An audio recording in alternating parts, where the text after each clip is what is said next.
الرحيم الحمد لله الذي لا يبلغ مدحته والقائلون ولا يحصي نعماءه العادون ولا يؤتي حقه المجتهدون الذي لا يدركه بعد الهمم ولا يناله غوص الفتن الذي ليس لصفته حد محدود ولا نعت موجود ولا وقت معدود ولا أجل ممدود فترى الخلائق بقدرته ونشر الرياح برحمته ووتد بالصخور ميدان أرضه الذي أرسل رسوله بالدين المشهور والعلم المعثور والكتاب المستور والنور الساطع والضياء اللامع والأمر الصادق ثم الصلاة والسلام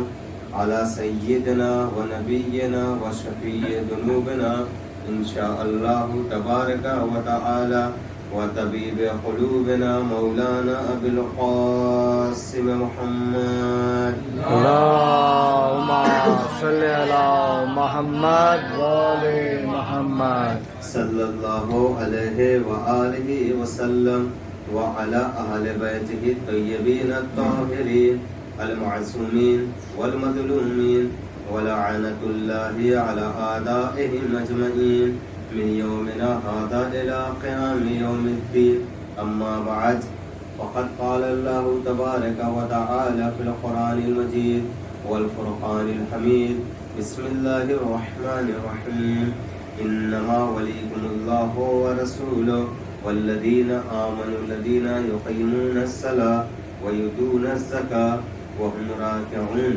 بسم الله الرحمن الرحيم اللهم كل وليك الحجة ابن الحسن صلواتك عليه وعلى آبائه في هذه الساعة وفي كل ساعة وليا وحافظا وقائدا وناصرا ودليلا وعينا حتى تسكنه ورزقه وتمتعه فيها طويلا اللهم صل على محمد وآل محمد. عزیزان محترم، بزرگان ملت، محترم سامعین، میں نے جس آیہ کریمہ کو اپنا سرنامہ سخن قرار دیا ہے وہ آیت آپ بخوبی جانتے ہیں. اس آیت کو آیہ ولایت کہتے ہیں. آیہ ولایت اس وجہ سے کہتے ہیں کیونکہ اس آیت میں ولایت کا اعلان کیا گیا ہے. اللہ فرماتا ہے کہ بسم اللہ الرحمن الرحیم انما ولیکم اللہ ورسولہ والذین آمنوا الذین یقیمون الصلاة ویؤتون الزکاة وهم راکعون. کہ صرف اور صرف تمہارا ولی اللہ ہے اور اس کا رسول ہے اور وہ لوگ جو نماز قائم کرتے ہیں اور حالت رکوع میں زکوٰۃ دیتے ہیں. اللہ نے یہاں پر 3 ولایت کا تذکرہ کیا ہے. پہلی ولایت خود کی ہے کہ انما ولیکم اللہ، کہ بے شک تمہارا ولی اللہ ہے، ورسولہ، اور اس کا رسول ہے. اور تیسری ولایت ان حضرات کے بارے میں ہے کہ وہ حضرات جو نماز قائم کرتے ہیں اور حالت رکوع میں زکوٰۃ دیتے ہیں. تیسری ولایت ان کے بارے میں ہے. یعنی اگر کوئی ولی ہو سکتا ہے تو صرف 3 ہی ولی ہو سکتا ہے، اس کے علاوہ کوئی چوتھا ولی نہیں ہو سکتا. یا تو اللہ ہوگا، یا تو رسول ہوگا، یا تو وہ لوگ ہوں گے جو نماز قائم کرتے ہیں اور حالت رکوع میں زکوٰۃ دیتے ہیں. مجھ سے بہتر آپ جانتے ہیں کہ اس آیت کا شان نزول کیا ہے. اس آیت کا شان نزول وہ ہے کہ نماز ہو رہی تھی مسجد نبوی میں، صحابہ کرام جو ہے پیچھے نماز پڑھ رہے تھے اور مولا متقیان بھی اس وقت نماز میں مصروف تھے، مشغول تھے. اسی وقت مسجد کے دروازے پر ایک سائل آیا. سائل آنے کے بعد کہا کہ یہ بتاؤ ہے کوئی جو مجھے اللہ کے نام پر عطا کرے گا؟ کوئی جواب دینے والا نہیں، نماز ہو رہی تھی. سائل کو کسی نے جواب نہیں دیا. دوسری مرتبہ پھر سائل نے کہا کہ ہے کوئی جو مجھے اللہ کے نام پر عطا کرے؟ نماز ہو رہی تھی، سارے نماز میں مصروف تھے، سائل کو کوئی جواب نہیں دیا گیا۔ تیسری مرتبہ سائل نے کہا کہ بار الہ تو گواہ رہنا، میں تیرے در سے خالی ہاتھ جا رہا ہوں۔ یہ سنتے ہی مولا کائنات اس وقت حالت رکوع میں تھے، انہوں نے اپنی انگلیوں کا اشارہ کیا، سائل آیا اور انگوٹھی اتار کے لے کے چلا گیا۔ ایک صلوات پڑھے بر محمد وآل محمد۔ اللہم صلی علی محمد وآل محمد۔ پوری توجہ چاہتا ہوں کہ جب یہ نماز ختم ہو گئی، سائل انگوٹھی لے کر چلا گیا۔ نماز جب ختم ہوئی تو رسول کائنات ممبر پر تشریف لے گئے۔ ممبر پر تشریف لینے کے جانے کے بعد اب سارے صحابہ کرام کے اندر یہ خلبلی مچ گئی، لگتا ہے کہ کچھ ہوا ہے، اور سارے لوگ یہ جان چکے تھے کہ سائل آیا تھا اور مولا کائنات سے انگوٹھی اتار، مولا کائنات کے ہاتھ سے انگوٹھی اتار کے لے کے چلا گیا تھا۔ عزیزان محترم، جیسے ہی سرکار جو ہے ممبر پہ گئے، ممبر پہ جانے کے بعد یہ سوال کرتے ہیں صحابہ اکرام، یہ بتاؤ کہ کون وہ شخص ہے جس نے حالت رکوع میں زکوٰۃ ادا کی ہے، حالت رکوع میں انگوٹھی دی ہے۔ اب عزیزان محترم، سوچنے اور سمجھنے کی بات ہے، سارے صحابہ اکرام یہ سمجھ رہے تھے کہ علی نے جو کام نماز کی حالت میں کیا ہے وہ کوئی اچھا کام نہیں تھا، حالت نماز میں ایسا کام نہیں کرنا چاہیے تھا۔ جیسے ہی رسول نے پوچھا یہ بتاؤ تم میں سے کون وہ شخص ہے جس نے حالت رکوع میں زکوٰۃ دیا تھا، عزیزان محترم سارے صحابہ اکرام یہ سمجھ رہے تھے کہ علی نے اچھا کام نہیں کیا ہے، اسی لیے رسول کائنات ممبر پہ جانے کے بعد ایسے سوال کر رہے ہیں۔ عزیزان محترم، جن لوگوں کے دل میں علی کی محبت ہضم نہیں ہوتی تھی وہ جلدی جلدی آگے بڑھ کے کہتے ہیں یا رسول اللہ میں نے دیکھا ہے کہ علی نے زکوٰۃ دی تھی۔ وہ اس وجہ سے آگے بڑھ کر کے کہہ رہے تھے کہ شاید رسول کائنات جو ہے سرزنش کریں گے کہ علی تم نے اچھا کام نہیں کیا کہ حالت رکوع میں زکوٰۃ دے دیا، لہذا اسی لیے کچھ صحابہ اکرام بڑھ چڑھ کے مولا کائنات کا نام لے رہے تھے اور کہہ رہے تھے یا رسول اللہ میں نے اپنی آنکھوں سے دیکھا ہے کہ علی جو حالت رکوع میں زکوٰۃ دے رہے تھے، میں ان سے یہ پوچھنا چاہوں گا تم نماز پڑھ رہے تھے یا علی کو دیکھ رہے تھے؟ تم نماز پڑھ رہے تھے یا علی کو دیکھ رہے تھے؟ جیسے ہی نماز ختم ہوئی پھر اس کے بعد رسول کائنات نے اعلان کیا کہ علی تم نے واقعاً بہت اچھا کام کیا ہے، کیونکہ تمہاری زکوٰۃ دینے کے بعد اللہ نے آیت نازل کی ہے۔ سارے صحابہ کرام نے پوچھا یا رسول اللہ وہ آیت کون سی ہے؟ رسول کائنات نے فرمایا کہ اللہ فرماتا انما ولیکم اللہ ورسولہ والذین آمنوا الذین یقیمون الصلاۃ ویؤتون الزکاۃ وہم راکعون۔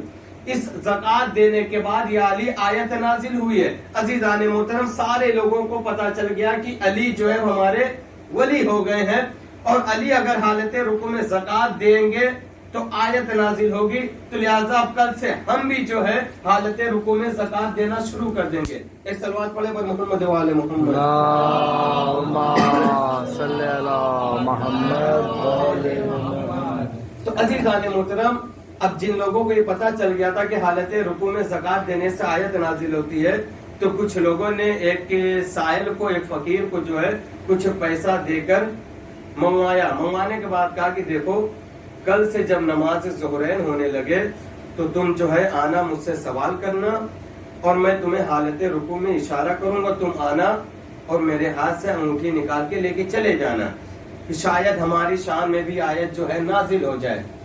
پہلے دن کیا، انگوٹھی دے دی، سائل آیا، اس نے سوال کیا، اس نے انگوٹھی دے دی۔